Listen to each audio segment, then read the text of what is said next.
존이라는 사람이 죽어서 하늘나라에 갔는데 베드로가 기다리고 있었습니다. 천국에는 아름다운 길에 황금보석으로 꾸민 집들이 있었고 형형색색 컬러풀하게 표현할 수 없는 이 아름다운 꽃들이 있었고 천사들의 합창소리가 들려왔습니다. 천국에 올라간 이 존은 베드로의 안내를 받고 창고 같은 집 안으로 들어갔는데 위에서부터 바닥까지 그냥 작은 상자들이 그냥 꽉 가득 차 있는 거예요. 그것을 성도들의 기도 상자라고 불렸습니다. 그 상자 안에는 그 상자에는 구원받은 사람들의 이름들이 기록이 되어 있는데 존이 자기 이름이 적힌 상자를 찾아가지고 급히 뚜껑을 열어보고서는 깜짝 놀랐어요. 그 상자 안에는 세상에 살 때 하나님이 존에게 주려고 했던 이 놀라운 축복들이 있었는데 존이 하나님에게 미처 구하지를 않아서 그대로 있었던 거예요. 야, 이거 이 얘기 들어보니까 이 성도들의 기도 상자라는 게 있는데 기도해야 되겠구나. 기도하면, 믿음으로 기도하면, 말씀 충만해서 기도하면, 성령 충만해서 기도하면 하나님께서 나에게 엄청난 축복을 주시는데 내가 미처 구하지 않았구나. 내가 구하지 않았구나. 자, 여러분 오늘 이 순간도 말씀 들으면서 기도하시기 바랍니다. 할렐루야.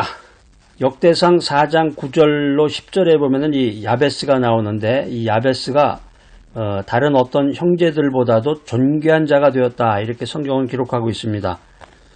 유대 전설에 의하면 야베스는 가장 유명한 율법학자가 됐다고 합니다. 유복자에서 유복자가 됐다고 그랬는데 유복자, 아버지 없이 태어난 유복자가 복을 받은 유복자가 됐다는 건데 성경에서 말하는 진정한 복이라고 하는 것은 이 황금덩어리나 이 돈이나 캐시를 말하는 게 아니라 하나님의 말씀에 하나님의 말씀으로 충만한 사람을 복된 사람이다. 이 말씀이 시편에 그대로 나오잖아요. 시편 1편 1절 2절 한번 보세요. 제가 한번 읽어보겠습니다. 시편 구약성경 시편에 보면은 1편 1절로 2절 말씀. 자, 시작. 복 있는 사람은 어떤 사람이 복 있는 사람인지 잘 정확하게 들어보세요. 복 있는 사람은 악인의 길을 쫓지 아니하며 죄인의 길에 서지 아니하며 오만한 자의 자리에 앉지 아니하고. 자, 2절. 오직 여호와의 율법을 즐거워하여 그 율법을 주야로 묵상하는 자로다. 지금 야베스가 가장 유명한 율법학자가 됐다고 그러는데 야베스라는 이름의 뜻이 뭐라고 그랬어요? 고통의 아들이란 말이에요. 고통의 아들, 유복자, 아버지 없이 태어난 고통의 아들이 하나님의 말씀을 사모하고 하나님의 말씀을 묵상하는 가장 유명한 율법학자가 됐다. 그 성경은 분명히 말합니다. 고통과 불행을 몰고 오는 아이가 사람들의 존경을 한 몸에 받는 존귀한 자가 되었다라고 하는 것입니다. 어떻게 이 야베스가 고통의 아들인 야베스가 유복자였던 아버지 없이 태어난 유복자 야베스가 그런 존귀한 호칭을 얻으며 빛난 이름이 되었을까? 여러 가지 이유가 있었을 것입니다. 그러나 가장 중요한 것은 성경이 말하고자 하는 것은 야베스는 기도하는 사람이었다라고 하는 사실입니다. 야베스는 어떤 기도를 했을까? 역대상 4장 9절 10절에 보면은 야베스는 하나님께 복을 구했다 이렇게 기록하고 있습니다. 성경에 등장하는 이 야베스의 기도를 조금 더 리얼하게 생생하게 표현하면은 하나님이시여 나에게 진짜로 복을 주소서 이런 내용이에요. 여러분들도 이렇게 기도해 보세요. 주님이시여 나에게 진짜 복을 주시옵소서. 말씀대로 살겠습니다. 성령 충만해서 살겠습니다. 주님의 복음을 땅끝까지 전하며 살겠습니다. 할렐루야, 할렐루야. 진짜로 복을 주소서. 야베스는 하나님이 복을 주시는 하나님이심을 알고 자기도 복을 달라고 기도를 한 것입니다. 아브라함처럼 복의 근원이 되기를 원하며 기도했습니다. 우리 믿음의 사람, 하나님 중심으로 인생을 살아가는 성도는 하나님의 축복을 많이 받고 그 축복을 어떻게 해야 돼요? 자기 인마이 포켓, 나만 복을 받고 즐겨야지 이러면 안 되고 하나님의 축복을 많이 받고 그 축복을 세상에 전해야 된다라고 하는 것입니다. 자, 오늘 이 메시지 들으신 여러분들 주님의 말씀을 땅끝까지 전하는 능력의 사람들이 되시기를 간절히 축복합니다. 할렐루야.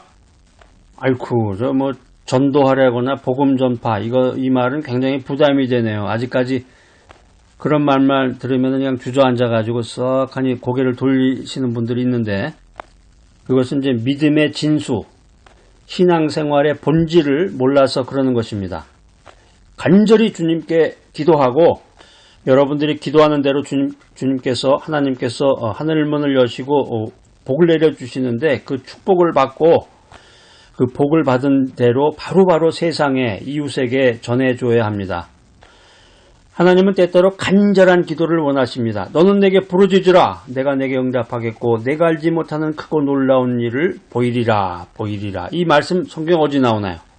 여러분 이제 이 생명의 메시지 들으시면서 저와 함께 이 성경책을 찾아서 언더라인 밑줄 쫙 그시고 큰 목소리로 3번 읽으면서 이렇게 성경 말씀을 자꾸 이렇게 암송하신 귀한 분들도 있는 반면에 이게 어디 나오나 아리송한 분도 계실 것 같아요. 염려하지 마시고 이런 귀한 말씀이 나올 때마다 자꾸 찾아서 밑줄을 그라는 의미는 이제 집중하라는 얘기죠. 포커스, 초점을 맞춰라. 너는 내게 부르짖으라. 내가 내게 응답하겠고 내가 알지 못하는 크고 놀라운 일을 보이리라. 이 말씀은 이제 구약성경 에레미야 33장 3절에 나오는 말씀이야. 외우기도 쉽죠? 333이니까. 그래서 이런 귀한 말씀은 이렇게 읽으면 은혜가 되잖아요. 너는 내게 부르짖으라. 내가 내게 응답하겠다. 이런 귀한 말씀은 암송하시는 게 좋아요. 그래서 기도할 때 이 성경 말씀, 하나님의 음성을 자꾸 주님과 대화 나눔으로써 너는 내게 부르짖으라. 내가 내게 응답하겠고 내가 알지 못하는 크고 놀라운 일을 내게 보이리라. 이렇게 말씀하신 주님이시여 하나님이시여 나의 인생을 인도하소서, 나를 복된 길로 이끌어 주소서, 이렇게 기도할 수 있단 말이에요. 내가 알지 못하는 크고 놀라운 복을 하나님으로부터 받는 여러분 모두가 되시기를 축복합니다. 할렐루야. 이 복이라는 게 뭐냐? 복. 한국 사람만큼 이 복받기를 원하는 민족은 없다 그래요. 그러니까 우리가 예전에 보면 그 밥 사발이라고 그러네. 밥 먹을 때 이 그릇 있잖아요. 거기. 요즘에는 그런 게 없는 것 같은데, 예전에는 거기 보면 이제 거기도 복이라고 써져 있었어요. 복. 그 수저, 숟가락에도 보면은 그 이렇게 동그란 그 밥을 얻는 그 부분에도 복이라고 이렇게 써져 있었던 것 같아요. 이 복이라는 말의 그 성경적인 의미는 사람의 힘으로 얻지 못하는 초자연적인 은혜를 가리켜서 복이라고 하는 것입니다. 이 복을 주시는 것이 하나님의 본성이다. 그래서 우리가 믿음 생활하면서 오늘을 위한 하나님의 복을 기대하고 기도해야 되는 것입니다.